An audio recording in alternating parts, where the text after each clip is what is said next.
আপনাদেরকে আজকে একটা কথা বলে দিই, শিক্ষা বলতেই পারেন, জেনে নিন। আজকে আপনারা যারা যারা গান শুনতে এসছেন, পয়সা খরচা করে কোনো না কোনো তীর্থে আপনারা বেড়াতে যান, দয়া করে তীর্থে বেড়াতে যাবেন না। তীর্থটা বেড়ানোর জায়গা নয়। তীর্থ তীর্থ যেখানে গেলে আধ্যাত্মিক উন্নতি হয়, যে ভগবানের লীলাভূমি স্পর্শ করলে পারমার্থিক বিদ্যা জাগ্রত হয়, সেটাই হচ্ছে আসল তীর্থক্ষেত্র, তীর্থস্থান। আর দয়া করে যখন তীর্থধামে যাবেন, অভক্তদের সঙ্গে নিয়ে যাবেন না, জীবনে ভক্ত সঙ্গে যাবেন। কেননা অভক্তদের সঙ্গে নিয়ে তীর্থে গেলেই হয়, তারা শুধু হোটেল খুঁজবে, বাথরুম খুঁজবে, তীর্থ দেখার তাদের মন নাই। গিয়ে দেখবে শুধু সেলফি করছে, রিলস বানাচ্ছে, টিকটক করছে, মানে নোংরামোর এক শেষ। বেনারসের ঘাটে আর বৃন্দাবনে এখনকার দিনে সব উল্টোপাল্টা ছেলে মেয়েরা যেভাবে রিলস বানানো শুরু করেছে, যেভাবে এরকম ইউটিউবের ভিডিও শুরু করেছে, একবার নোংরা করে দিচ্ছে। তীর্থধাম কারোর ছিনিমিনি খেলার জায়গা নয়। তীর্থধামে যাওয়া নিজের আধ্যাত্মিক শক্তিকে আরো উন্নত করা। জগন্নাথকে দেখতে যাচ্ছেন তো জগন্নাথকেই দেখুন। পুরীতে গিয়ে অখাদ্য কুখাদ্য খেয়ে সমুদ্রের তীরে পড়ে থাকা, এটা তীর্থ ভ্রমণ বলে না, এটা তীর্থের দামে নোংরামি বলে। বাস্তব কথা বললাম, অনেকের গায়ে লাগতে পারে, কিছু মনে করবেন না, সত্যি কথা একটু ফসকাই লাগে। যারা পুরীর আদি বাসিন্দা, তাদের একটা নিয়ম রয়েছে যে রোজ সমুদ্রের জলে একবার করে স্নান করা, আর রোজ জগন্নাথকে গিয়ে একবার করে দর্শন করা। এটা নিয়ম, তাদের নিয়ম। কেন? সমুদ্রের জলে স্নান করলে সকল তীর্থভূমির জল তাদের পাওয়া হয়ে যায়। যেন মনে করুন বাবা, গঙ্গা, যমুনা, সরস্বতী, পদ্মা, যাই বলুন, সকল তীর্থের জল বয়ে বয়ে বয়ে এসে কোথায় পড়ে? সমুদ্রেতেই পড়ে। তাহলে সমুদ্রে সকল তীর্থের পুণ্য লুকানো রয়েছে। তা আমি যদি সমুদ্রে স্নান করি, তাহলে তীর্থের পুণ্য পেলাম। এইবার জগন্নাথকে দেখতে যাওয়া, এই বলে একটা ভক্ত সকালবেলায় সমুদ্রে স্নান টান করে আর জগন্নাথকে দেখতে যাচ্ছে। আর মনে মনে ভাবছে যে সারাদিন তো আমি খেটে খাই, না খাটলে পয়সা নাই, পয়সা না হলে সংসার চলবে না, তাই সারাদিন তো হরিনাম করার সময় পাই না। এই যে স্নান করে আমি জগন্নাথকে দেখতে যাব, এই সময়ের মধ্যে আমি একটু কৃষ্ণ নাম গেয়ে নেব, একটু কৃষ্ণ নাম গাইব। এই বলে সে রাস্তা দিয়ে কৃষ্ণ নাম গাইতে গাইতে জগন্নাথ দেখতে যাচ্ছে মন্দিরে। সে যে গানটা গাইছে, সে গানটা তার তো প্রিয়ই, আমারও খুব প্রিয়। আপনারা যদি বলেন তাহলে দু লাইন আপনাদেরকে একটু শোনাতে পারি, আপনাদেরও প্রিয় হবে। যদি বলেন শোনাবো, মায়েরা বাবারা শোনাবো নাকি? চলুন শুনে দেখুন ভালো লাগে কিনা, যদি ভালো না লাগে বন্ধ করে দেবো। ভজ শ্রীকৃষ্ণ কহ শ্রীকৃষ্ণ, লহ শ্রীকৃষ্ণের নাম রে। ভাল লাগে?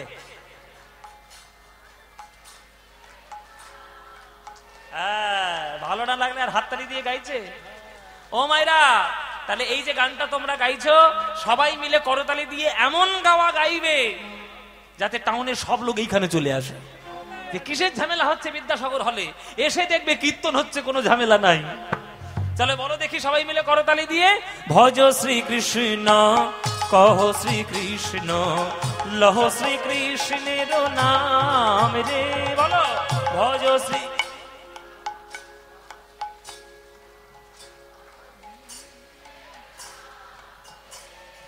যে জনা শ্রীকৃষ্ণ ভজে, সে হয় আমার প্রাণ রে। বলো যে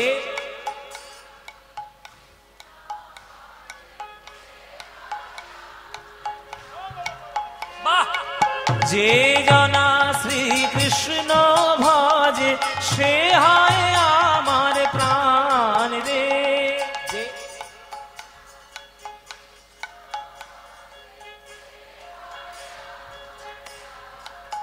বাহ! প্রভাত কালে হা শ্রীকৃষ্ণ, যে বলে একবার রে। প্রভাত কালে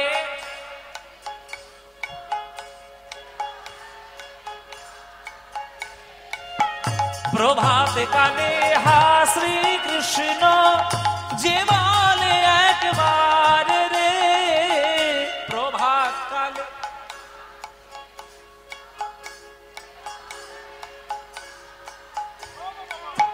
সেই জন আমার হয়, আমি হই তার রে।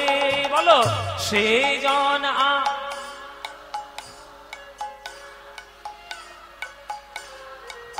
এবার হাত তুলে ভজ শ্রীকৃষ্ণ, কহ শ্রীকৃষ্ণ, কহ শ্রীকৃষ্ণের নাম রে।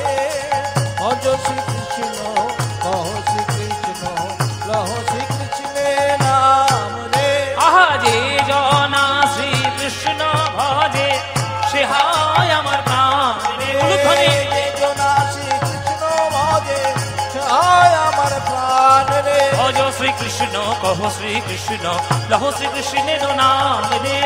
ভজ শ্রীকৃষ্ণ, কহ শ্রীকৃষ্ণ, লহ নিতাই গৌর হরি। ভজ শ্রীকৃষ্ণ, কহ শ্রীকৃষ্ণ, লহ শ্রীকৃষ্ণের নাম রে। বলো, আনন্দ হয়েছে? হয়েছে আনন্দ? এই এতদিনের শখ মিটেছে তো আজকে? সত্যি বলছো তো মায়েরা? এই আনন্দ আর কোথাও পাবে? এই আনন্দ পেতে গেলে প্রতি বছর নবকুঞ্জে কীর্তন শুনতে আসতে হবে। আসবেন তো প্রতি বছর? আপনারা সবাই আসবেন, ব্যাস আপনারা এলেই আনন্দ হবে। হ্যাঁ, আমি আবার আসবো। এই অনামুখটা দেখতে ইচ্ছে করে বারবার।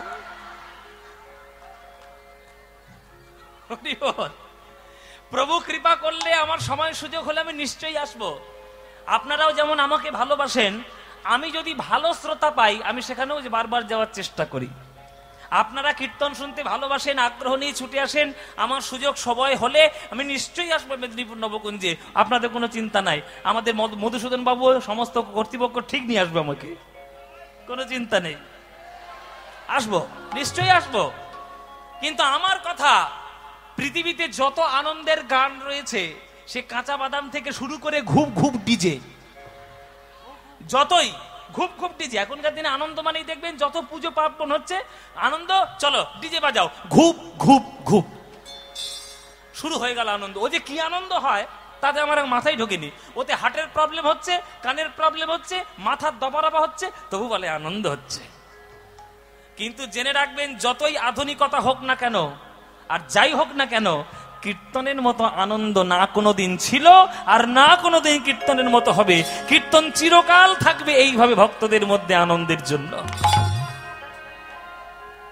হরি বল। তাহলে মায়ের আনন্দ হলো তো? সেই লোকটা হরিনাম করতে করতে, আনন্দ করতে করতে জগন্নাথ দেখতে যাচ্ছে। যে রাস্তাটা দিয়ে যাচ্ছে সেই রাস্তার পাশেই হলো গম্ভীরা। আর এই গম্ভীরার মধ্যে কে থাকতেন? আমার মহাপ্রভু। সেই মহাপ্রভুর কানে যখন কৃষ্ণ নামের ধ্বনি গিয়েছে, বাবা, আর কি মহাপ্রভু আমার ঘরের মধ্যে লুকিয়ে থাকতে পারে? কৃষ্ণ নামের ধ্বনি শুনে মহাপ্রভু একবারে পাগলের মতো হয়ে ওই ঘর থেকে বেরিয়ে আসছে। বলে, কে এমন করে হরি নাম গাইছে, আমাকে তাকে দেখতেই হবে। তাই প্রভু আমার বেরিয়ে আসছেন। উন্মাদ, পাগল, উন্মাদের প্রায় গোরা, ছুটি ছুটি ধায়, নিতাই গৌর হরি বল। উন্মাদের প্রায় গোরা, ছুটি ছুটি ধায়, আমার গোরা রে,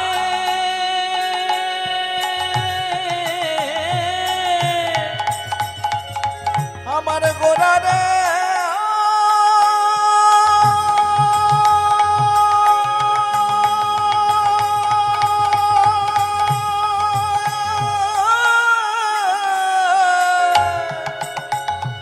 আমার গোরা রে,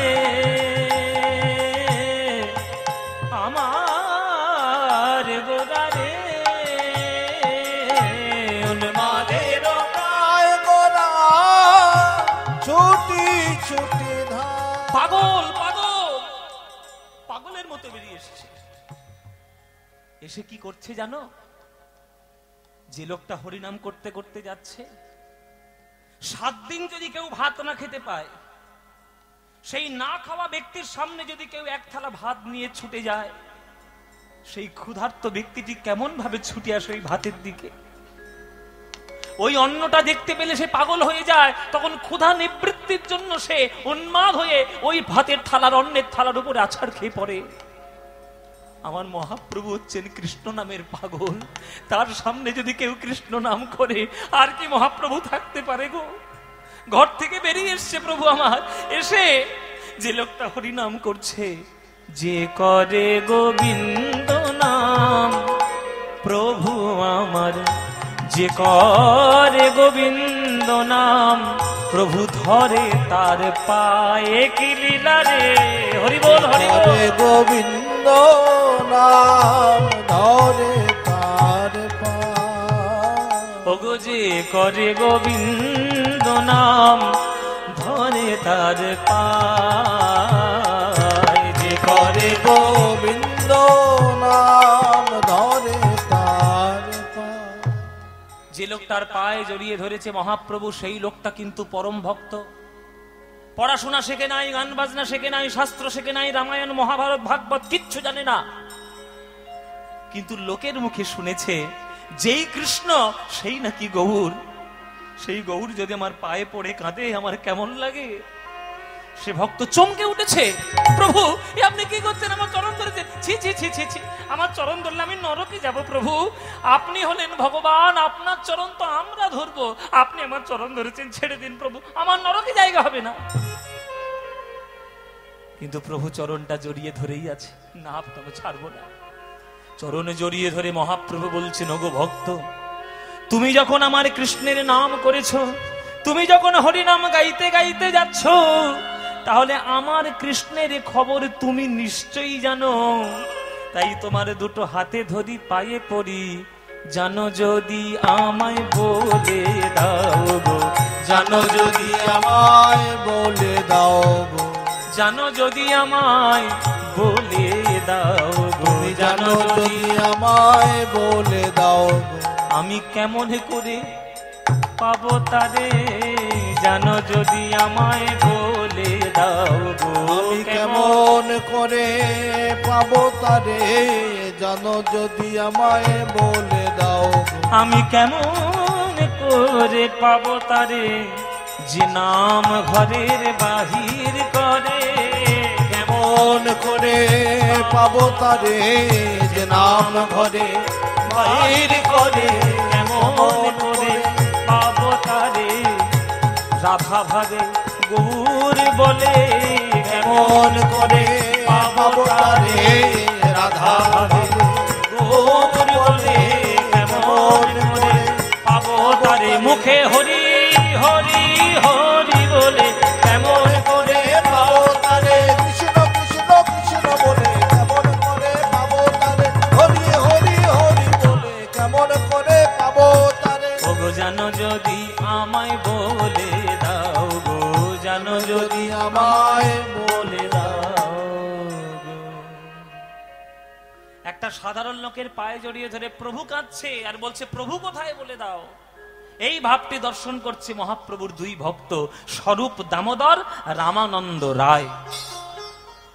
স্বরূপ দামোদর ছিলেন আগের জন্মে ললিতা, আর রামানন্দ রায় ছিল আগের জন্মের বিশাখা। সেই রামানন্দ স্বরূপ দামোদর দুজনে আলোচনা করছে এটা মহাপ্রভুর কি ভাব। একটা সাধারণ লোকের পায়ে পড়ে কাঁদছে আর বলছে, আমার কৃষ্ণ কোথায় বলে দাও। এ কি লীলা মনে পড়লো প্রভু। তখন রামানন্দ রায় বলছে যে 100 বছর কেঁদেছিল রাধারানী বৃন্দাবনে, 100 বছর পরে এসেছিল নারদ মুনি বৃন্দাবনে। তখন নারদের চরণ জড়িয়ে ধরে রাধারানী কেঁদে বলেছিল, আমার কৃষ্ণের সঙ্গে মিলন ঘটিয়ে দাও। সেই কথা মনে করে আজ মহাপ্রভু ওই লোকটা হরিনাম করতে করতে যাচ্ছে, তাই ওই লোকটাকে নারদ মনে করেছে আর নিজেকে রাধা মনে করে ওই লোকটারই চরণ জড়িয়ে ধরে কৃষ্ণ বলে কাঁদছে। এত বলি গোরা চাঁদের লোরে নয়ন ভাসে, প্রভাস পড়ল মনে কহেবা সুঘোষে। আজকের আমরা আস্বাদন করব প্রভাস মিলন, প্রভাস যজ্ঞের কথা। প্রভাস পড়ল মনে হে কহেবা সুঘোষে রে, প্রভাস প্রভাস পড়ল মনে কহে বাসু ঘোষে রে প্রভাস পড়ল মনে কহে বাসু ঘোষে রে প্রভাস পড়ল মনে কহে বাসু ঘোষে রে প্রভাস পড়ল মনে কহে বাসু ঘোষে রে প্রভাস পড়ল মনে কহে বাসু ও ঘোষে রে প্রভাস পড়ল মনে। চলুন সবাই মিলে এবার আমরা বৃন্দাবনে গিয়ে প্রভাস মিলনের প্রসঙ্গটি আস্বাদন করি। চলুন, আপনারা কারা কারা পুরীতে গিয়েছেন সেটা হাত তুললেন। এবার কারা কারা বৃন্দাবন গিয়েছেন সেটা হাত তুলে একবার দেখান দেখি। কারা কারা বৃন্দাবন গেছেন? ওরে বাবে, তো মোটামুটি প্রায় 75%। মেদিনীপুরের লোকের পয়সা আছে ভালো, পুরী যাচ্ছে, বৃন্দাবন যাচ্ছে, কত জায়গায় ঘুরে ঘুরে বেড়াচ্ছে। ও মায়েরা, বৃন্দাবন গেছে তো? বৃন্দাবনে প্রবেশ করলেই কি বলতে ঢুকতে, কি বলে বলে ঢুকতে হয়? হ্যাঁ, সে কি কৃষ্ণ কৃষ্ণ বললে কি হবে? কৃষ্ণ কৃষ্ণ বলা যাবে না? হরি হরি বলবো না? শ্যাম শ্যাম বলবো না? কাউকে কখনো বলতে শুনেছো হরি হরি, কৃষ্ণ কৃষ্ণ? সবাই কি বলে? রাধে রাধে। তাহলে রাধারানী কোন ক্ষমতার অধিকারিণী ছিলেন যে বিশ্ব ব্রহ্মাণ্ডের মালিককে পর্যন্ত নিজের ভালোবাসায় মুঠি করে নিয়েছে? আপনারাও পারবেন যদি রাধারানীর মতো ভালোবাসা দিতে পারেন। তবে রাধার মতো যদি ভালোবাসা দিতে চাও তাহলে একটা জিনিসের মানসিক প্রস্তুতি নিয়ে রাখতে হবে, একটা জিনিস মাথায় রাখতে হবে যে রাধার মতোই যদি কৃষ্ণকে ভালোবাসতে চাও, মায়েরা বাবারা যার ইচ্ছা, মনে মনে মানসিক প্রস্তুতি নিয়ে রাখো, সারা জীবন কিন্তু তোমাকে চোখের জলে কাঁদতে হবে। যদি সারা জীবন চোখের জলে কান্নার মতো মানসিক প্রস্তুতি থাকে তাহলে রাধার মতো ভালোবাসো। বলে ফুর্তি করে হাসতে হাসতে আনন্দে নাচতে নাচতে কৃষ্ণকে ভালোবাসা যাবে না। আজ পর্যন্ত ভগবানকে যারাই ভালোবেসেছেন নয়নের জলে তারা শুধু কেঁদেইছেন। আর জেনে রাখবেন যেগুলো ভেজাল ভালোবাসা তার মধ্যে হাসি ফুর্তি আনন্দ খুব বেশি, আর যেগুলো সত্যিকারের ভালোবাসা তার মধ্যে চোখের জলটাই বেশি। কৃষ্ণ গীতায় বলেছে, পত্রাং পুষ্পাং ফলং তোয়ং ইয়ো মে ভক্তা প্রযচ্ছতি তদহং ভক্তি উপরিতমস্মামি প্রযতাত্মনা। কে পাতা দিল, ফুল দিল, ফল দিল আমি দেখব না, আমি শুধু দেখব আমার ভক্ত যখন আমায় ডাকছে তার চোখে আমার জন্য দুফোঁটা জল আছে কিনা। সেই চোখের জলই হচ্ছে প্রেমের কারণ। আর বৃন্দাবন সেই প্রেমের জায়গা। সেই বৃন্দাবনে যদি তুমি গড়াগড়ি দিতে পারো তাহলে তুমি প্রেম আস্বাদন করবে। চলো সবাই মিলে আজকে একটা বৃন্দাবনে যাই। চলে রে আমার মন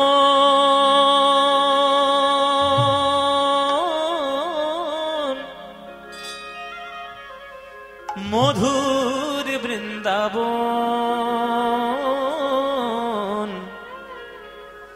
যমুনা পুলিনে যেথা মধুর বৃন্দাবন। ধ্বনি চলে রে আমার মন, ওরে মনরে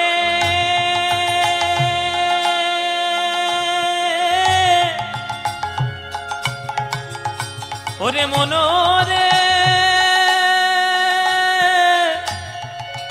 ওরে মধুর বৃন্দাবন, চলো চলো মধুর বৃন্দাবন।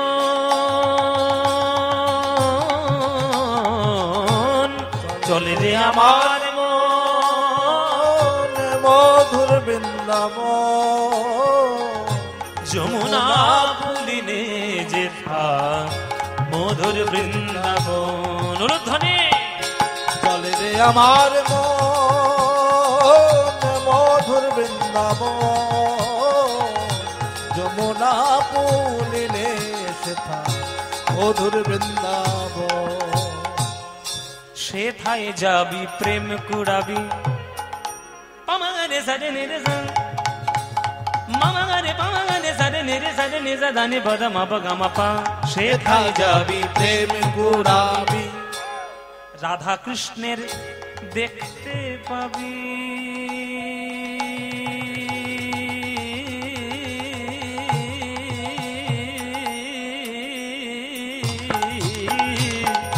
সেথায় যাবি প্রেম কুড়াবি। রাধা কৃষ্ণের দেখতে পাবি। দেখবি কদম তলায় দাঁড়ায়ে আছে,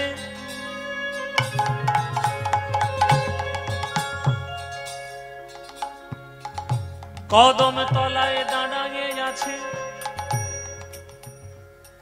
বৃন্দাবনে এখনো পর্যন্ত নিত্যলীলা হয়। যার গুরু কৃপায় চোখ হয়েছে দেখার, সে দেখতে পায়। আপনারা জানেন বৃন্দাবনে নিধুবন বলে, নিকুঞ্জ মন্দির বলে একটা মন্দির আছে। প্রত্যেক দিন সন্ধ্যা বেলায় বাবাজিরা থালার মধ্যে রং, আলতা, সিঁদুর, ফুল, আবির সব সাজিয়ে নিয়ে আর এই মন্দিরের মধ্যে রেখে আসে। ভোরবেলায় যখন চাবিটা খুলে মন্দির খোলে, দেখে সেই থালা থেকে ছড়িয়ে ছিটিয়ে রং সব চারিদিকে ছিন্ন ভিন্ন করা, ছড়ানো ছিটানো। তাহলে তালা তো মন্দিরে দেওয়া ছিল, কে এলো? অন্যরা এসে ওখানে নতুন করে সাজিয়ে দিয়ে চলে গেল ভেতরে। আপনারা জানেন না বোধ হয়, নিকুঞ্জ মন্দিরে একটা বানর পর্যন্ত সন্ধ্যাবেলায় আর থাকে না, সব বেরিয়ে আসে। বললাম না বৃন্দাবন বা যে কোনো তীর্থস্থান ছিনিমিনি খেলার জায়গা নয়, শ্রদ্ধার জায়গা। তোমার যদি শ্রদ্ধা না থাকে তুমি যেও না। তোমার কে মাথার দিব্যি দিয়েছে বৃন্দাবন যেতে?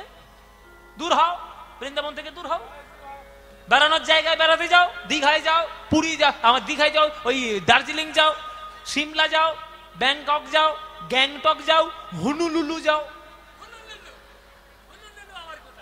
হনুলুলু কি একটা জাপানে কি একটা জায়গা আছে হনুলুলু, হ্যাঁ।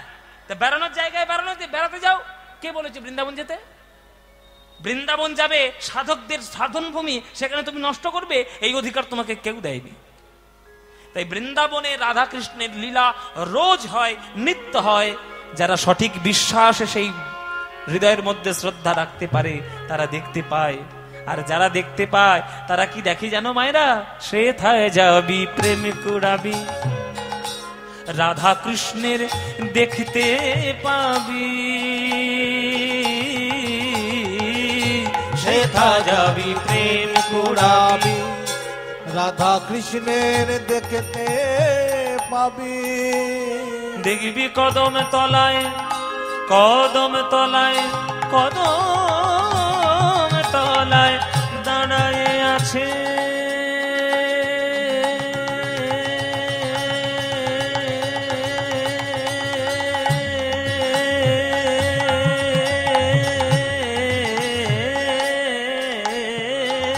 কদম তলা দাঁড়ায়ে আছে।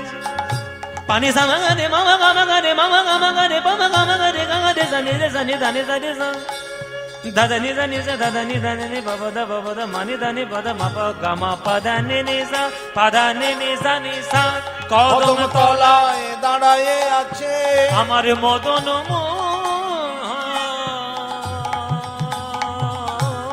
ধ্বনি মায়েরা। ওই কদম তলায় দাঁড়ায়ে আছে মদন মদন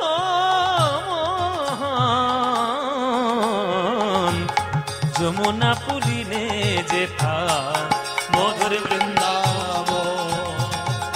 চলে রে আমার মন মধুর বৃন্দাবন, যমুনা পুলিনে সেথা মধুর বৃন্দাবন। বৃন্দাবন বৃন্দাবন বৃন্দাবন মধুবন নিতাই গৌর হরিব। বৃন্দাবন বৃন্দাবন বৃন্দাবন বৃন্দাবন বৃন্দাবন বৃন্দাবন বৃন্দাবন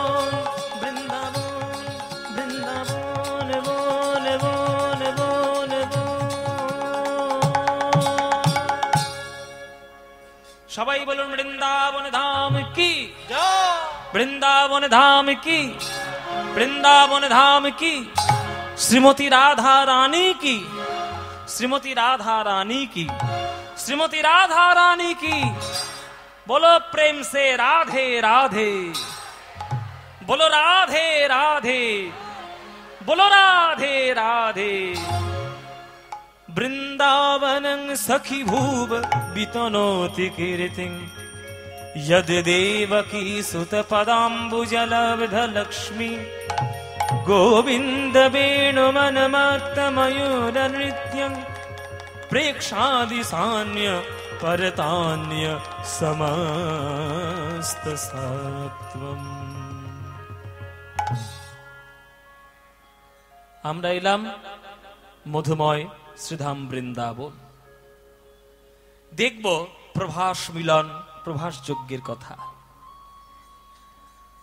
বৃন্দাবনে কৃষ্ণ লীলা করেছিলেন, যতটুকু রিসার্চের মধ্যে পাওয়া যাচ্ছে যে 11 বছর 10 মাস 26 দিন, 11 বছর 10 মাস 26 দিন। এখানে করতাল কে বাজাচ্ছে? ও, বাচ্চাদের হাতে করতাল দিয়েছেন। কৃষ্ণ লীলা করেছিলেন 11 বছর 10 মাস 26 দিন। কতদিন বললাম মায়েরা? তাহলে 11 বছর 10 মাস 26 দিন মানে বোঝা যাচ্ছে যে মোটামুটি 12 বছরের মতো, মোটামুটি অলমোস্ট 12 বছরের মতো। এই 12 বছরের মতো কৃষ্ণ লীলা করেছিলেন বৃন্দাবনে। 27 দিনের মাথায় অক্রুর রথ নিয়ে এসে হাজির হলো বৃন্দাবনে। কৃষ্ণরূপী চাঁদটাকে ছিনিয়ে নিয়ে মথুরায় চলে যাবে। মথুরায় চলে যাচ্ছে কৃষ্ণ। একটা গাছের মূল, একটা গাছের শিকড় যদি আপনি উপড়ে দেন, গাছটার বাঁচবে? বৃন্দাবনের শিকড় হলো কৃষ্ণ, বৃন্দাবনের প্রাণ হলো কৃষ্ণ। সেই কৃষ্ণকে টেনে ছিঁড়ে নিয়ে চলে যাচ্ছে অক্রুর। আর কৃষ্ণ কোনোদিন বৃন্দাবনে আসবেন না, চিরকালের মতো বৃন্দাবন পরিত্যাগ করছেন। তাই বৃন্দাবনের সকল ভক্তরা যেন পাথরে মাথা ঠুকে কাঁদছে, এইরকম পরিস্থিতি চলে এলো। সবার শেষে দেখা হলো শ্রীমতী রাধা রানীর সঙ্গে। রাধা রানী কেঁদে কেঁদে বলছে, বধূ, এই যদি তুমি আমায় ভালোবাসবে, তাহলে এই কটা দিনের জন্য আমায় এত ভালোবেসেছিলে, আর কি তুমি আমার কাছে আসবে না? তখন কৃষ্ণ কি বলেছিল গো মায়েরা? রাধে, তুমি কোনো চিন্তা করো না, আমি আজ যাচ্ছি, আমি কালই ফিরে আসবো। এই যে কাল বলে কালা গেল মধুপুরে, সে কালের কদিন বাকি। দেখ সখী আমার যৌবন সায়রে পড়িতেছে ভাটা, তাহারে কেমনে রাখি। প্রেম কিয়ঙ্কর জাত যত ভেল না ভেল যুগল পলাশা, প্রতিপদ চাঁদ উদয় জইছে জামে সোলভময়ী ভৈরাশা। রাধারানী কত কান্না করলেন। মথুরায় কৃষ্ণ গেছে মাথুর বিরহে, মাথুর বিরহে রাধারানী কাঁদছেন।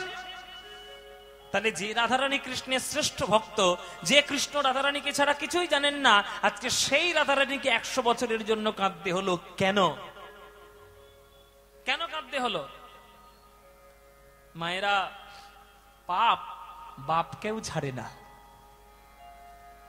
আপনারা যারা মনে করেন ভগবান আমাদের পাপ পুণ্যের জন্য শুধু রেখেছেন, না, তিনিও যদি কোনো উল্টোপাল্টা কাজ করে ফেলেছেন জগতের কল্যাণে, তাকেও সেই শাস্তি পেতে হয়েছে। সেই কথা, সেই ধর্ম, সেই নিয়ম তিনিও রক্ষা করেছেন। আজকে রাধারানী 100 বছর কাঁদছিলেন। মথুরায় কৃষ্ণ গেছে সেই মাথুর বিরহে বৃন্দাবনে, এমনি এমনি নয়, তার পিছনেও একটা কারণ ছিল। কি কারণ? শুনুন। গোলক বৈকুণ্ঠ ধাম, যেটা রাধা গোবিন্দের নিত্যলীলার জায়গা, যেটা চিরকাল তাদের স্থান, সেইখানে বিরজা বলে একটা ভক্ত ছিল যে কৃষ্ণকে খুব ভালোবাসত। আর বিরজার কুঞ্জে কৃষ্ণ একদিন গেছিলেন আর রাধারানীকে না জানিয়ে শ্রীরামকে দাঁড়ি করে রেখে গেছে, শ্রীরাম কাউকে প্রবেশ করতে দিবি না, এমনকি রাধারানী এলেও প্রবেশ করতে দিবি না। দেবর্ষি নারদ গিয়ে রাধারানীকে জানিয়ে দিয়েছে, রাধে তোমার কুঞ্জে কৃষ্ণ আসবে না, গিয়েছে বিরজার কুঞ্জে। যেই বলে অমনি রাধারানী ক্রোধে থরথর করে কাঁপছে। কি সারাদিন কুঞ্জ সাজিয়ে আমি বসে আছি, আমার কুঞ্জে আসবে না, বধূ গিয়েছে বিরজার কুঞ্জে, মজা আমি দেখাচ্ছি, দাঁড়া। ছুটে চলেছে রাধারানী বিরজার কুঞ্জের দিকে, প্রবেশ করতে যাবে, বাধা দিয়েছে শ্রীরাম, দাঁড়াও রাধে প্রবেশ করতে পারবে না। কেন কেন প্রবেশ করতে পারবো না? আমি রাধারানী, যত্রতত্র বিচরণের অধিকার আমার রয়েছে। শ্রীরাম বলছে, না রাধে ক্ষমা করো, এটা তোমার জায়গা নয়, কৃষ্ণ আমায় বারণ করে দিয়েছে যে আমি কাউকে প্রবেশ করতে দিতে পারি না, তোমায় অনুরোধ করছি তুমি ফিরে যাও, আমি তোমায় প্রবেশ করতে দিতে পারবো না। এত বড় কথা, রাধারানীর মুখের উপর এত বড় কথা বললে শ্রীরাম তোমার লজ্জা করে না? আমি রাধারানী এই গোলক বৈকুণ্ঠ ধামে দাঁড়িয়ে তো আমি অভিশাপ দিলাম তোমায়, দৈত্যের মতো আচরণ করেছে তুমি, তাই তোমায় শঙ্খচূড় দৈত্য হয়ে তোমার জন্ম হোক, জন্ম হোক, জন্ম হোক। শ্রীরাম কেঁদে বলে, ওগো রাধে, আমি তো জেনে শুনে কোনো অপরাধ করি নাই, কৃষ্ণ আমায় বলে দিয়েছিল প্রবেশ নিষিদ্ধ, তাই আমি কৃষ্ণের আজ্ঞা পালন করেছি মাত্র, তোমার মনে ব্যথা দেওয়ার জন্য নয়। তোমাকে বারবার বলা সত্ত্বেও তুমি আমার কথা শুনলে না, মানলে না, তুমি আমায় অভিশাপ দিয়ে দিলে আমি দৈত্য হয়ে যাব। তুমি কি জানো না রাধে, দৈত্য হয়ে যাওয়া মানে গোবিন্দকে ভুলে যাওয়া, আরে গোবিন্দকে ভুলে যাওয়া কত বিরহের, এ তো তুমি জানো না রাধে। তাই হতে পারো তুমি রাধারানী, হতে পারো তুমি কৃষ্ণের প্রিয়তমা, আমিও কৃষ্ণের প্রিয় বন্ধু, তুমিও যেমন আমায় অভিশাপ দিলে, এই গোলক বৈকুণ্ঠ ধামে দাঁড়িয়ে আমিও তোমায় অভিশাপ দিলাম, যে দুঃখ কষ্ট নিয়ে আমি যাব শঙ্খচূড় দৈত্য হয়ে, ওই কৃষ্ণ বিরহ তোমাকেও পেতে হবে। ওগো রাধে, বৃন্দাবনে যখন তোমরা লীলা করতে যাবে, কৃষ্ণ তোমায় পরিত্যাগ করে 100 বছরের জন্য চলে যাবে। ওগো রাধে, সেদিন তোমায় কাঁদিতে হবে গো, কাঁদিতে হবে গো, সেদিন কাঁদিতে হবে গো, কাঁদিতে হবে গো, ওই বৃন্দাবনের পথে পথে কাঁদিতে হবে গো, বৃন্দাবনের পথে পথে কাঁদিতে হবে গো, ওই বৃন্দাবনের পথে পথে হা কৃষ্ণ বলে, হরি বল, বৃন্দাবনের হরি পথে পথে হা কৃষ্ণ বলে